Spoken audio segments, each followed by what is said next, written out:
Hello दोस्तों, आपका स्वागत है मेरे यूट्यूब चैनल खुशी स्टडी पॉइंट में। तो आज मैं बताऊंगी डीएनए और आरएनए में अंतर एंड न्यूक्लिक एसिड के बारे में। ठीक है, तो डीएनए होता है, डीएनए अणु में डीऑक्सी राइबोस शुगर होता है और आरएनए अणु में राइबोस शुगर होता है। ठीक है, एंड डीएनए जो होता है उसमें डबल स्टैंडर्ड स्ट्रक्चर होता है एंड आरएनए में सिंगल स्टैंडर्ड स्ट्रक्चर होता है। एंड इसमें डीएनए में adenine, guanine, cytosine and thymine होता है और आरएनए में यूरेसिल, एडेनिन, ग्वानिन, साइटोसिन होता है। ठीक है, एंड इसमें केंद्र भी पाया जाता है डीएनए में। इसमें क्या होता है, कोशिका द्रव में ही ये सब पाया जाता है। एंड डीएनए में आनुवांशिक सूचना प्राप्त होती है और आरएनए में यह सूचना प्राप्त नहीं होती है। आनुवांशिक सूचना ये उच्च अणु भार वाले होते हैं, ये कम अणु भार वाले होते हैं।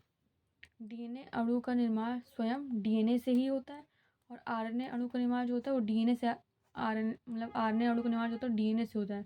डीएनए से आरएनए बनेगा, फिर आरएनए से प्रोटीन। ठीक है, ये शॉर्ट फॉर्म में हिंदी में आप इसे नोट कर लीजिएगा। फिर मैं बताऊंगी आपको न्यूक्लिक एसिड ये होता क्या है। न्यूक्लिक एसिड जो होता है कार्बन, हाइड्रोजन, ऑक्सीजन, फास्फोरस और नाइट्रोजन से बने जैव अणु होते हैं जो जीवित कोशिकाओं के नाभिक में पाए जाते हैं। इसमें जीवों की आनुवांशिक सूचनाएं जो होती हैं संचित होती हैं, स्टोर होती हैं।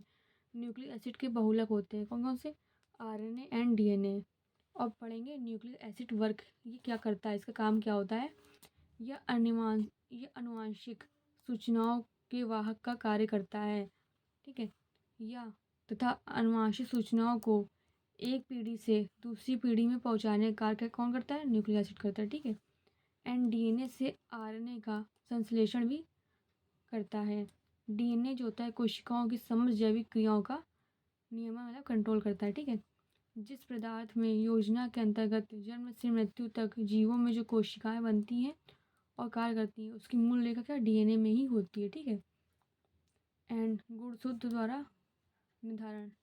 ठीक है, निर्धारण इसमें क्या होता है, मनुष्य में गुणसूत्र की संख्या 46 मतलब 23 जोड़ी होती है, 23 पेयर होती है।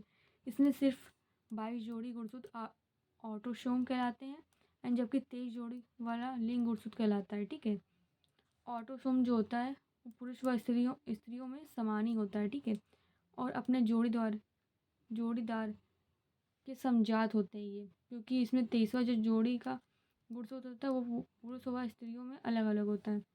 इसमें हेट्रोसोम या एलोसोम कहते हैं, जिन्हें स्त्रियों में डबल एक्स से प्रदर्शित करते हैं और पुरुषों में XY से प्रदर्शित करते हैं।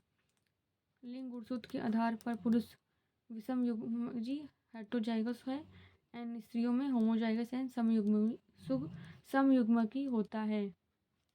ठीक है, न्यूक्लिक एसिड वर्क के बारे में, डीएनए आरएनए में अंतर क्या होता है ये मैंने आपको बताया। आपको ये वीडियो समझ में आया तो प्लीज़ लाइक एंड सब्सक्राइब करें। Thank you so much.